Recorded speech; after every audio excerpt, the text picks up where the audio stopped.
I have to start by saying every time I'm with entrepreneurs and you've got so much energy and you're talking about innovation in the future, I feel like marrying women and corporate governance, that I'm just bringing the mood down. People are like, oh, yeah, we do need more women on boards. Yeah. I want to talk about, first of all, who here is on a board, any board. It could be a nonprofit board. So I think you understand the value of being on boards for your business as well as for the organizations you serve on. We're going to be talking here, I think, about not just the business case, but also the real who, what, when, where, and why, I think, as Susan put it, the journalistic, how you do it, and how do we get, more importantly, companies to do it.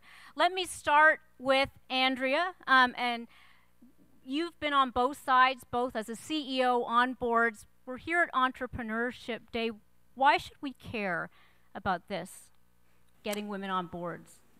Well, without repeating, which the case for women on boards, which I think has been well made, not just in theory but in actual pragmatic numbers. I think all of us understand that the role of women on boards, whether it's nonprofits, for-profits, is important.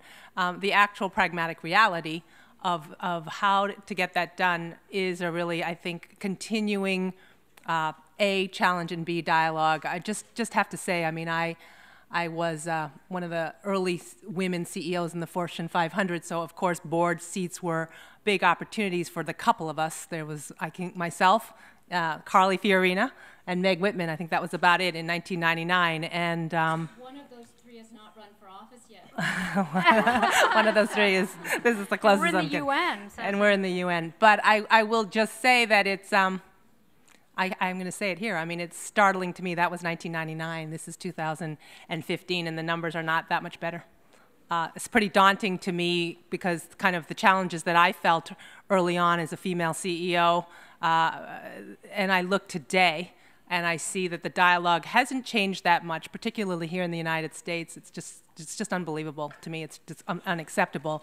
And we had a little dialogue before we came up here. I sit on 3 boards today.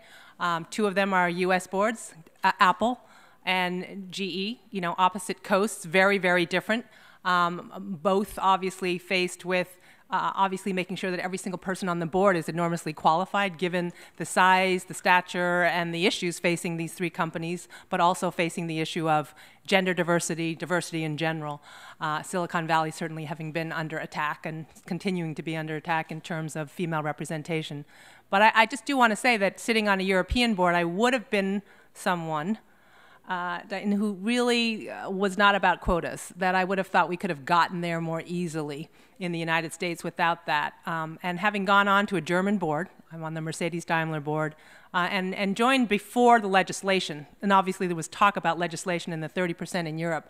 But I just would say pragmatically watching not just women on boards, but the women in that management team in a all-male, heavily male-oriented car industry skyrocket to hit those numbers, not just to hit the numbers, but with great qualified women engineers on all fronts. I would just say it probably accelerated progress by a decade as far as I'm concerned. So having come into it thinking that we could get there with the carrot as opposed to the stick, I personally think we have to think hard with no progress, and I can personally attest to it over 15 years, that there might need to be a heavier requirement and a way to get this done in the United States because the numbers are unacceptable. So where's the U.S. relative to other countries?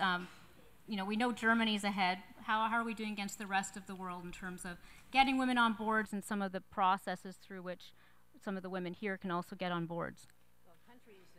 Quotas, or even the threat of quotas work. Let's take an example in France a few years ago when the lower house passed the quotas. Only 8% of the directors in France were women.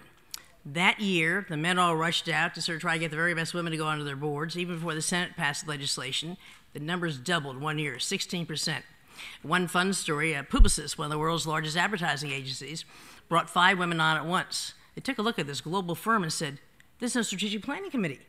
And the CEO said, "Well, then, if you want one, you start one." So the women started the strategic planning committee. They head it and they run it.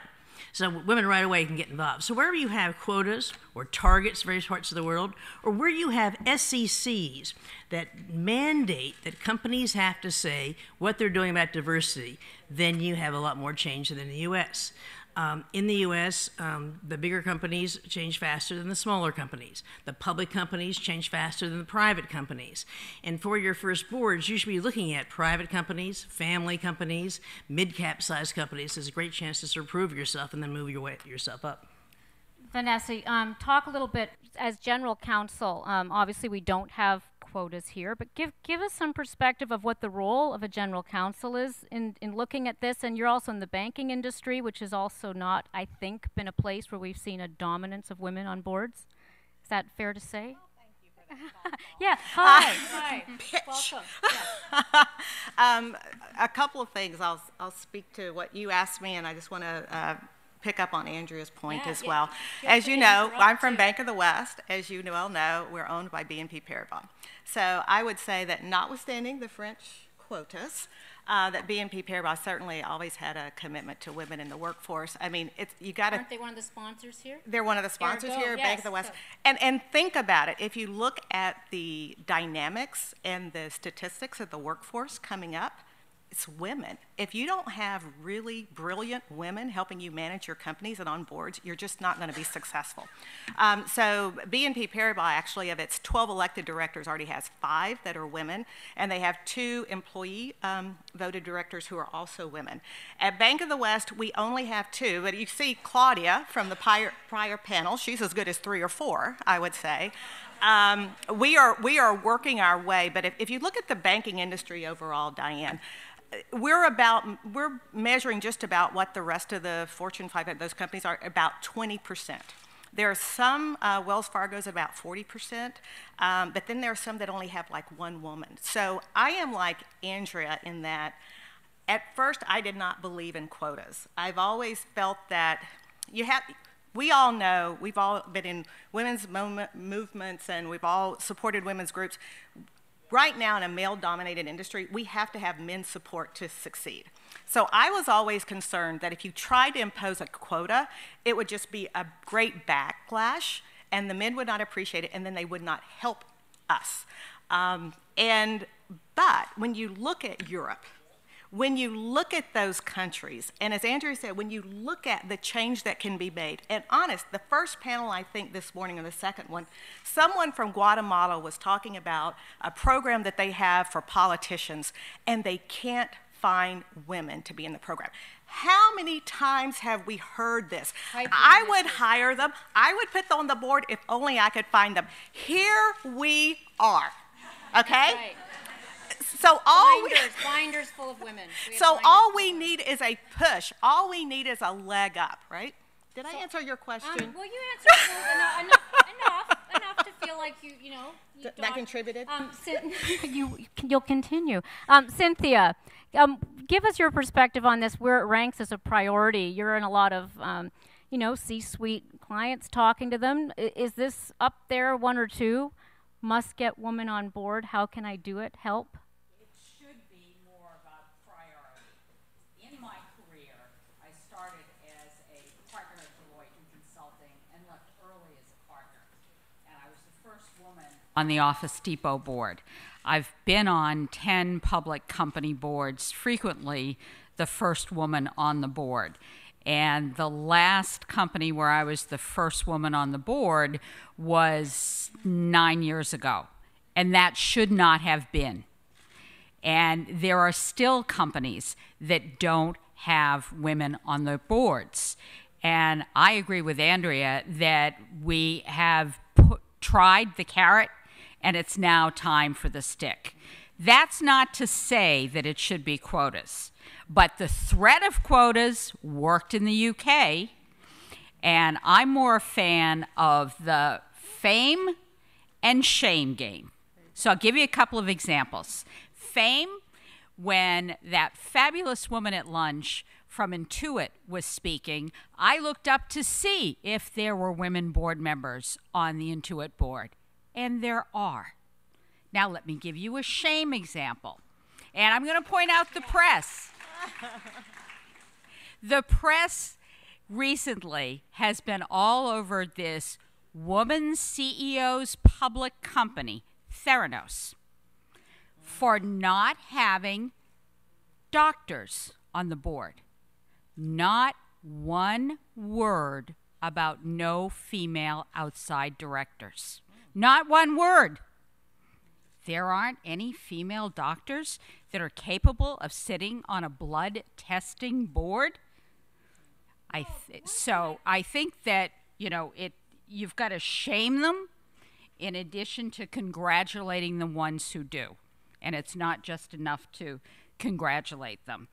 Well, go ahead, but I think when you talk about the case of talking about women doctors, it does raise, I think, the issue of diversity comes in many forms. And so when you want a board member, you want them with marketing experience overseas, and, you know, maybe medical experience, and it'd be great if she was a woman. And it's just one factor. Should it be the most important factor?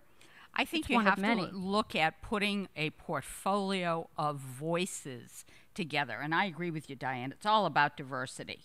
And, oh, by the way, as an entrepreneur, if you have an all-female advisory board, there's something wrong with that, too.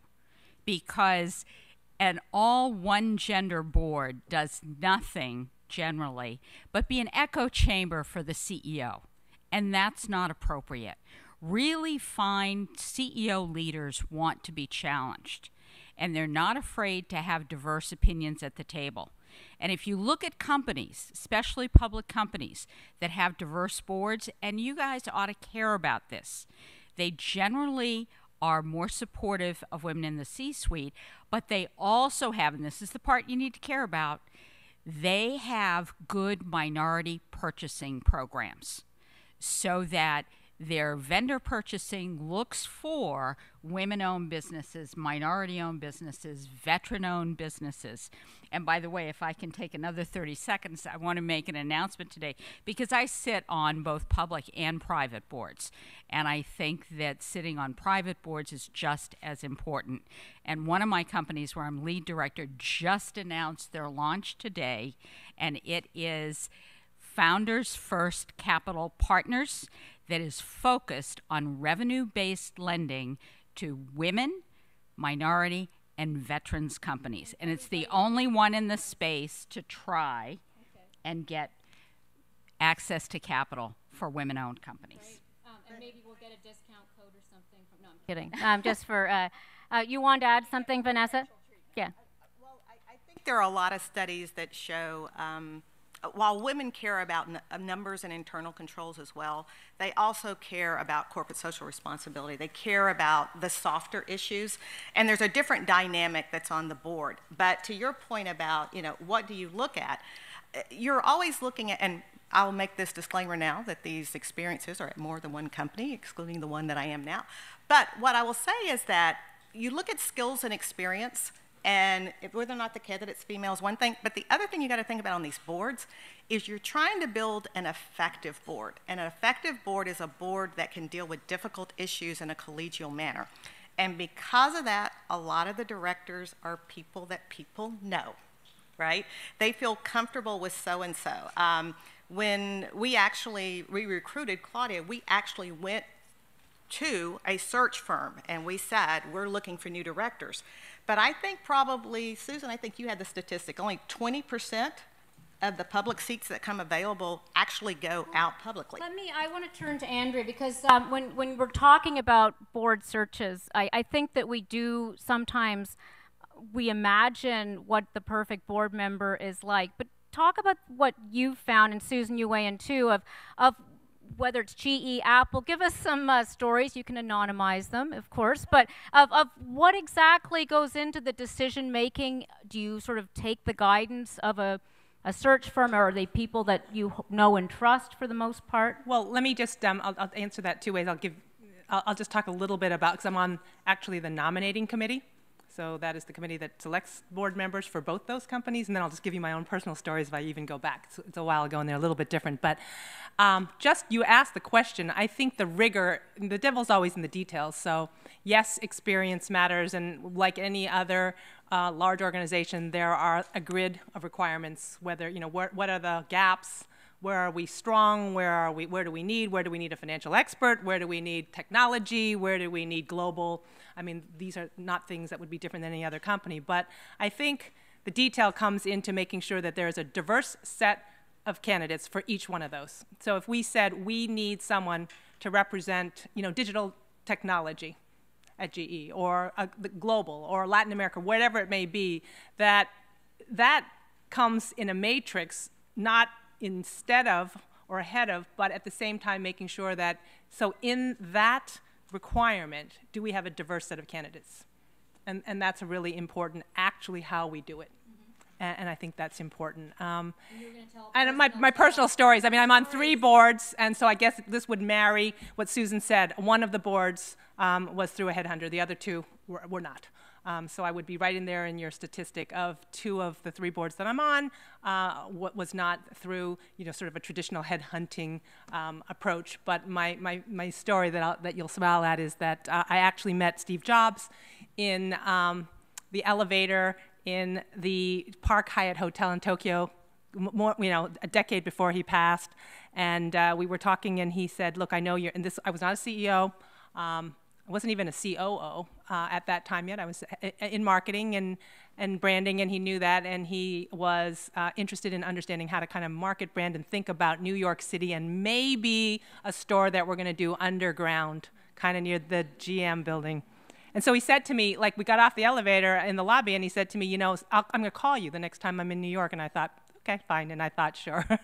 And we worked over at 55th and 6th Avenue, and lo and behold, 2 weeks later, the security guard at the Capital Alliance desk called up and said, I think Steve Jobs is in the lobby, and he's really he's wearing a black turtleneck, so I think it's him.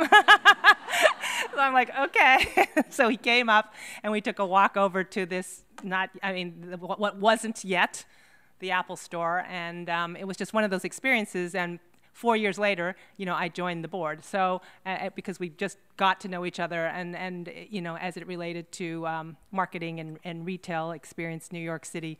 So a very untraditional way, by the way, of joining. And I want to talk to Susan. I want to look at the thinking behind who gets on a board, because we always think, well, you have to have a certain set of accomplishments. But I remember when Chelsea Clinton got on, I think it was the IAC board, and everybody was so outraged that she was 30, and like, what has she done other than have the name Clinton? And the reality is that most boards, I think you could make the argument are too old versus too young. If you're trying to use your board strategically, you want to be like Howard Schultz. You want to have people who are young entrepreneurs, people who are innovators, because they're the ones who can help you see around the corners. Is that, in fact, what people are coming to you for? Are they starting to think that way, or do they really want, I want a CEO, or I want somebody, a former CEO, because they'll understand what it's like? Understand the importance of multi-gender, multi-generational, multi-ethnic, multinational, multi-regional. Cynthia Cohen has put onto the boards, when she's been on retail companies, young women who understand digital social media. But getting back to what Andrea said a minute ago, life is one big interview. And you need to be thinking about that as you prepare your careers and prepare for jobs. Let me give you a couple examples. A couple of years ago, back when the CEOs had more power on getting on the boards, and they still do at family businesses and smaller companies, one of our members went to the interview. Now, an interview for board is not across a desk. You're supposed to be equal, so it's usually at a country club or at a city club. She walks in. This is a wine and tobacco company. And the CEO says, I guess you're going to have the usual girly white wine. She says, no, as a matter of fact, I'm not. I'm going to have scotch. She said, scotch? I drink scotch. Well, what kind? She said, Dewar's. We said, I drink Dewar's. Well, I guess you never tried our chewing tobacco. She said, yes, I have. Let me tell you what I thought about it. He said, that's it. First qualified woman I found. Now, for 2 years, he'd been looking at resumes. Okay. But the people came in and hadn't done their homework. And so it's so important to be able not just have your board resume, which is important, and we talk about it in a minute, but also to be able to sort of click in those interviews. Another example. Many of you are on nonprofit boards. It reminds me of that Cosmo article where they say, put your hand on his knee and ask him about, you know, whatever. It feels a little, I think it was creative for her to drink Dewar's. Search firm was asked to put in at least one diversity candidate for one of the largest private companies in America. They said, you're just going to go in for a practice round. One of the guys are going to get this. She did her homework. It turned out the CEO of the company she's interviewing with played ice hockey. She was on the first ice hockey team at Princeton. The first 20 minutes was talking about ice hockey. They broke, the ice, and she went on to go onto that board. But nonprofit boards, it's very important for all of you to not do as many nonprofit boards as possible, but do a few and do them well. Because then you're going to have people around the room who are going to be able to say, I can sponsor you into a bigger board because I've seen you in action. Take an example. Connie Duckworth a few years ago, we had a great career at Goldman. She was on a troubled hospital board. She merged with a better hospital board. It took a couple of years. It was tough duty. Out of that, 2 CEOs, Northwestern Mutual and Steelcase. Those CEOs sat on that board. They watched her on the nonprofit board. She's on both boards now. So it's getting out there. It's doing your homework. It's being seen as a professional who can do the job. One of the things I'm curious about, we all know about perhaps the value of being on a board, but I want to ask 2 questions. One is what the value of the board can be for you, and I'm going to start with you, Cynthia, and anybody can weigh in. When you're thinking about creating a board for your company, maybe with an eye to going public or staying private, how do you create a strategic board for yourself other than hiring a search firm? And how do you think people tend to think about creating that board versus how they should think about it? I think it's a great question because I counsel a lot of entrepreneurs on how to set up advisory boards, which frequently is a precursor to a fiduciary board. And you have to look at it as a portfolio of skills, just like a portfolio of investments. You don't want to put all of your eggs in one basket. So you don't want all financial people, you don't want all operating people, and you don't want all people that are in their 20s or 30s. You want diversity. And so you look at what are the functional skills that you ought to have sitting around the table. Do you have ethnic diversity, gender diversity represented? And do you have experience diversity represented there? Entrepreneurs are great to sit next to a very sage business person that has 30 years of experience. That's how you get a great conversation at the table. You should have a table of type A people. They should each be fighting with each other to kind of say, give me some airtime. But they should be collegial. And so it's the famous question is this a person that you want to have dinner with? Do you want, because you know what? You are going to spend, whether you're the CEO, the chairman of the board, or a board member, you are going to spend upwards of 8 to 10 hours sitting in a room where the air gets staler and staler on the most uncomfortable chairs together. So you better like the people and trust their judgment. Yes. And I think we talked a little bit, since I'm, I guess, the press here, the reputational risk. I want to talk a little bit about whether that even factors in from thinking about the diversity of your board, because oftentimes there's a little bit of a Monday morning quarterback, like, oh, did we not have a woman on our board? Oh, in just a second, we just found one, after it gets into the news perhaps, or it's a dysfunctional board. I mean, governance can be the gift that keeps on giving sometimes with certain companies, but I have to say it isn't top of mind at first. So as a general counsel, I want to just ask you, and again, I don't want to keep overplaying your role, but is that something that you think of from a reputational point of view? Because in the U.S., for example, you have a lot of state treasurers now that certainly look at boards in terms of their investments for pension funds. I think it's a factor that people look at. It might not be the same number of people as Andrea was talking about, but it is coming up as an issue. Comment as well. For some reason, investors in the U.S., I just haven't been seeing them push for gender diversity as much. I personally, I have like a few little shares of stock, and I always write on my proxy card for those people that don't have a lot of women, when are you going to nominate more women?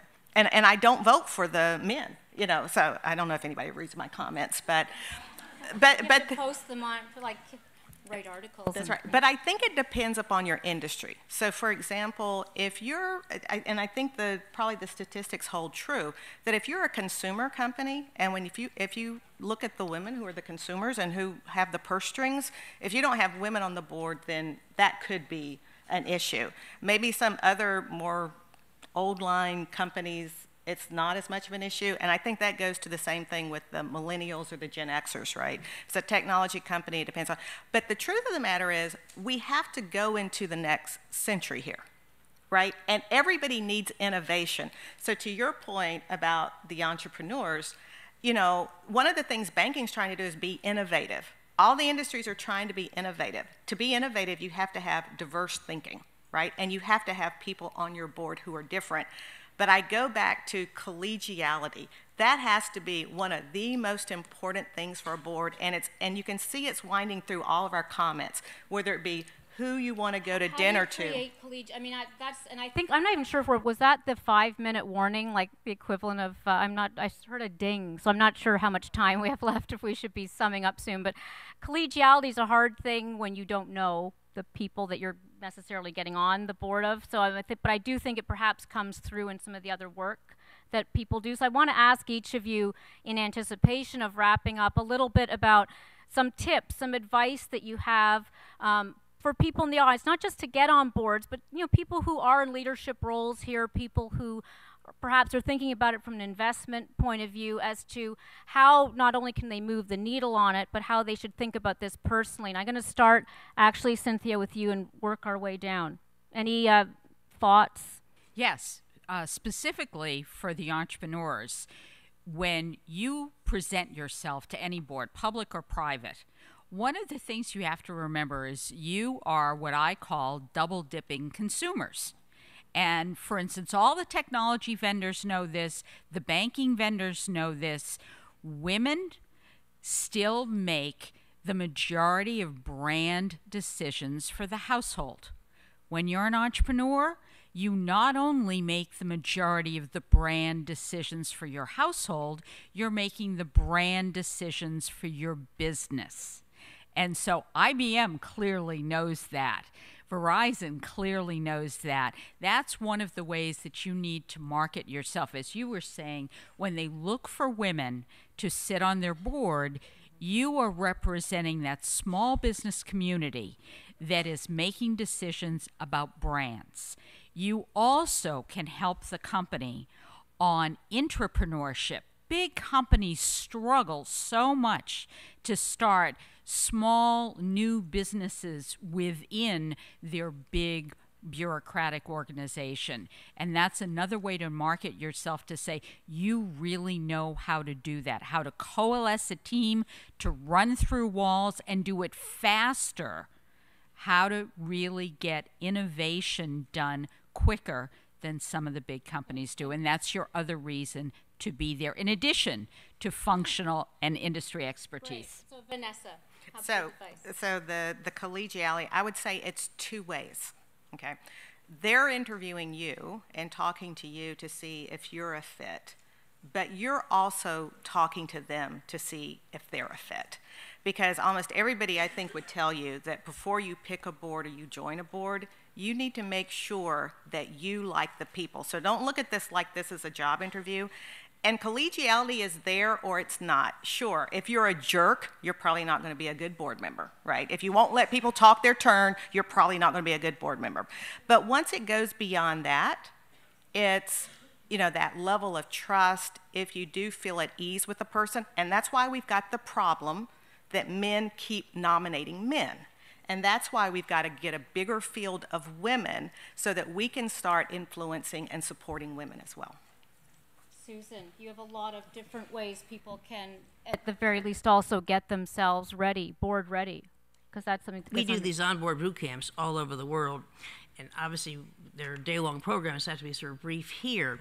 But one of the first things to do is anyone, whether it's a search firm or an individual looking at you for board, is going to Google you. Google yourself. Are you a leader in your industry? Are the Google showing that you're speaking? Are you writing out? If not, start writing, start speaking, start getting known. You want to sort of build your experience on committees, whether it's compensation or audit or finance. So get on a nonprofit board. Don't go for lots of nonprofit boards.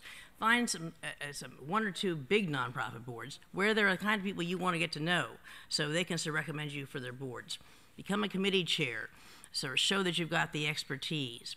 And then you've got a network. So many of the board opportunities really do come from people saying, who do you know? We need someone right now. And boards they're very specific specs. They'll say we need someone for the comp committee who has global branding or financial expertise or emerging markets. Emerging markets now, 33% of the people who went on boards last year went on boards because they had emerging markets experience. That's key.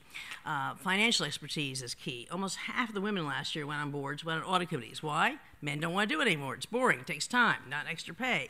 So if you've got that financial expertise, it's liability, but it's something to sort of build. So you want to build your networks, your Google, your experience as a leader in your industry, and your resume. A board resume is different than a normal resume. Right at the top, there's a paragraph saying, here are the boards I've served on. If they're only nonprofit boards, you put the nonprofit boards. Here are the committees. So people can sort of see right away. The average search firm spends less than 30 seconds on a resume when it comes through. You've got to have it stand out right away and be able to put that resume together and then the whole package together about being able to go out, do your homework, and network. Andrea. I would just echo everything that's been said and just go deeper on the thought that do fewer or one or two, and do them deep. If anyone asks how much time does it take, usually that's the first negative sign because they always take longer. So my own opinion would be if someone's just kind of trying to check a box and see how many meetings, really effective board members end up, particularly if you're only one of two women on that board. I mean, the kinds of things you can do extracurricularly, if you would, beyond just what's required to help the agenda, the culture, is where you're going to make the invaluable contribution. I can just tell you the search firm only goes so far.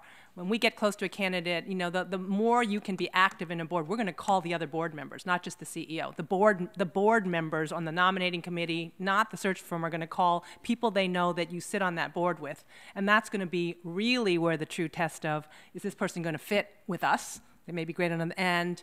And what is he or she doing in addition to showing up at the regular committees that really makes them stand out. And so if you can do that, I don't think you can do it with 4 or 5. Just do it with a couple and do deep and really contribute. Right. And my only advice is it matters. I think that I've discovered more as a journalist that it really does matter who's on your board, and it really does matter how well a company does. So take it seriously when you're building your own board, and I hope you all make an effort to get on one. So thanks very much, everybody, and enjoy the rest of your day. Thanks.